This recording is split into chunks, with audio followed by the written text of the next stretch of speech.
आपल्याला उत्तर मिळेल। तिन्ही पक्ष मिळून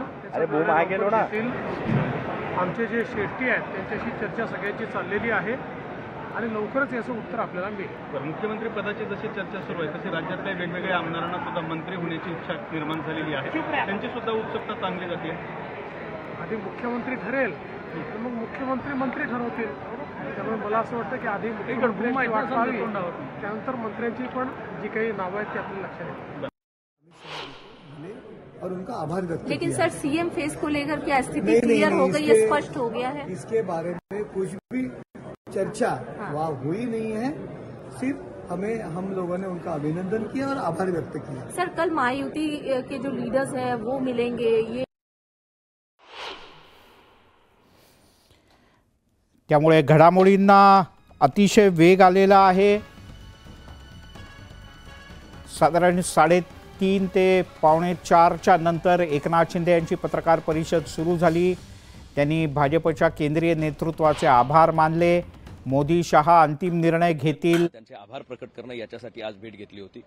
महाराष्ट्राच्या दौऱ्यावर अमित शहा साहेब असताना त्यांनी राज्यात अनेक ठिकाणी दौरे केले, महाराष्ट्रातल्या जनतेला अपील केली की त्यांनी महायुतीच्या पाठीशी आपलं पाठबळ उभं करावं। आणि आज मला आनंदानं सांगावंसं वाटतं की महाराष्ट्रामध्ये एकतर्फी निकाल महाराष्ट्राच्या आम जनतेनं महायुतीच्या पारड्यात टाकलेला आहे आणि त्याची ऋण व्यक्त करणं, अमित शहा साहेबांचा आभार व्यक्त करणं, त्यांनी घेतलेल्या कष्टासाठी म्हणून त्यांचे आभार आणि ऋण व्यक्त करण्यासाठी आम्ही आलो होतो। लेकिन कहा जा रहा है कि आप लोग की जो मुलाकात हुई है वो स्पेकुलेशन है, ऐसा कहा जा रहा है कि आप लोग की जो मुलाकात हुई मुख्यमंत्री चूंकि शिंदे गुट के बनवाने के लिए आप लोग दबाव बनाना चाह रहे हैं, इसके लेकर महायुतीचा मुख्यमंत्री होणार आहे त्याच्यामध्ये कुठलाही शंका कुशंका बाळगायचं कारण नाही आणि प्रत्येक पक्षाला वाटत असतं की आपला मुख्यमंत्री व्हावा, पण आत्ताची जी भेट होती ती कुठल्याही मागणीस्तव नव्हती, तर ती आभार प्रकट करण्यासाठीची भेट होती।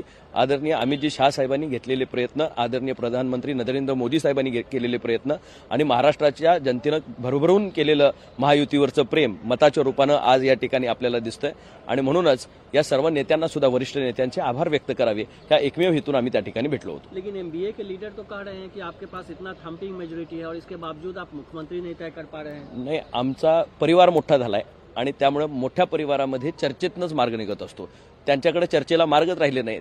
त्यांचा पक्ष आता एनसीपी सारखा पूर्वी मोठा असणारा पक्ष जो राज्यातला मोठा पक्ष म्हणून स्वतःला समजत होता, एका छोट्याशा इनोवामध्ये बसेल एवढी संख्या आता त्यांची झालेली आहे। म्हणजे 8-10 लोकांचे आमदार असणारे त्यांच्यामध्ये काही डिसिजन घेणं त्यांना सोपं आहे, पण जर समजा एका मोठ्या परिवारामध्ये जिथं